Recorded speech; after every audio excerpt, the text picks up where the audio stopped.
Hi, folks. This is Alan Tyson, along with my favorite sidekick, Jenna Babe, the Sweet Babe. Wow, you talk about flipping the script. Just 7 days after Troy came to Paulson Stadium and stunned our birds by playing tough defense, rushing the ball 41 times, converting on a high percentage of their third downs, and possessing the football for 38 minutes, our birds went to Dirty Myrtle last Saturday and did the same thing to the Roosters from the Redneck Riviera. Folks, that may be one of the best defensive efforts by our feathered defenders that I have witnessed in a long time. And I put the emphasis on effort. I mean, man, did we make some really big plays in critical situations or not? On the other side of the ball, though we only averaged 2.3 yards per carry on the ground, we rushed it 39 times in the game.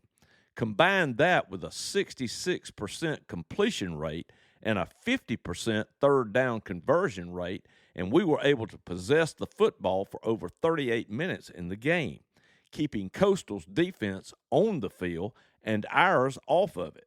When our defense was on the field, they played as hard as I have seen them play, only allowing the Capons to convert on 2 of their 12 third down situations. Though they did give up some rushing yards, the Beach Biddies only managed to complete 34% of their 34 pass attempts for a paltry 117 yards through the air, with no touchdowns and 3 interceptions. Throw in a fumble recovery, and our Bluebirds forced 4 turnovers against a squad that had only 10 in 10 games. Oh, yeah. Did I mention we only allowed 2 field goals to a team that was averaging over 28 points per game? Maybe we could have played better, but I'll take that performance every week for sure. This game actually had kind of an old school feel to it. Even the score was old school. 26-6. Now that's a cool score. 26-6. It's just got a groovy sort of a ring to it, wouldn't you say? Time to finish the drill, Big Blue. Hey y'all, it's Jenna here to take a quick break and tell you about our amazing podcast sponsor, you guessed it, Sully Steamers of Statesboro. Though our family is partial, there is no denying that the crowd has gone wild for Sully's ooey gooey steamed bagel sandwiches. Did y'all have a great Thanksgiving? Whether you are still full as you can possibly be or you're already looking for your next meal, might we suggest this week's Steamer Spotlight, the Club Steamer? Well, in the spirit of a holiday centered around gratefulness, delicious food, and the traditions we hold dear, we just had to share this classic combination.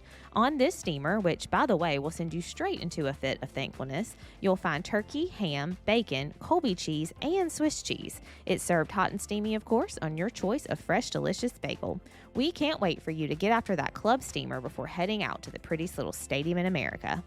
Go visit the Sully's team in-store located at 1098 Bermuda Run Road in the Market District. You can order online or go through the Sully's app for pickup or delivery, or better yet, instantly make everyone your biggest fan by having Sully's cater your tailgate, parties, or events this season and all year long.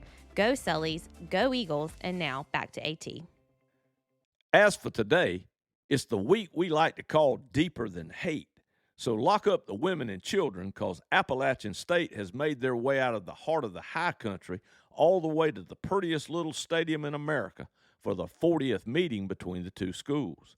Though the boys from Boone hold the lead in the series, our Birds hold an 11-7 lead in games played at Evans Family Field, having won 3 of the last 5 played in the borough. Well, unless you've been under a rock somewhere, I think we all know what is on the line today as these two bitter rivals take to the turf. But before I talk a little about what to expect today at Paulson, let me just say to the good folks from Boone, please know that Eagle Nation is continuing to keep each of you in our prayers. We know all too well the struggles you have been through and continue to go through with the devastation caused by Hurricane Helene. May God bless you and keep you during this difficult time. Now, back to our regularly scheduled programming. The Mountaineers, whose record is 100 wins and only 40 losses since joining the FBS in 2014, have posted less than 9 wins in a season only twice in the last 10 years. But with a record of 5-5 so far in 2024, this will certainly be their third.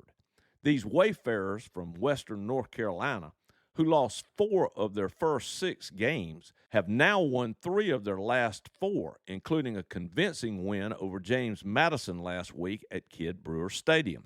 Interestingly enough, after JMU took a 14-0 lead early in the second quarter, App scored 24 points in just over 12 minutes to take a 24-17 lead to the locker room, holding on in the second half for a 34-20 victory. As you might expect, based on their record, the Pipe Smokers have a stat sheet that is not overly impressive, but they have certainly played their best football over the last month. Eagle Nation, I really don't know what to say. We all know what our Bluebirds of Prey are capable of, both good and bad. We have already posted our best win total in the Clay Helton era and have shown signs of being a championship caliber team. With that said, we now have the opportunity, with a little help from our friends, to actually be a championship team. But it's time to put up or shut up. And I look for our men in blue to do the former rather than the latter today at the Irk Russell Sports Complex. Hey, ain't it great to hate App State? Have a fit on these hillbillies from Howard's Knob, Eagles.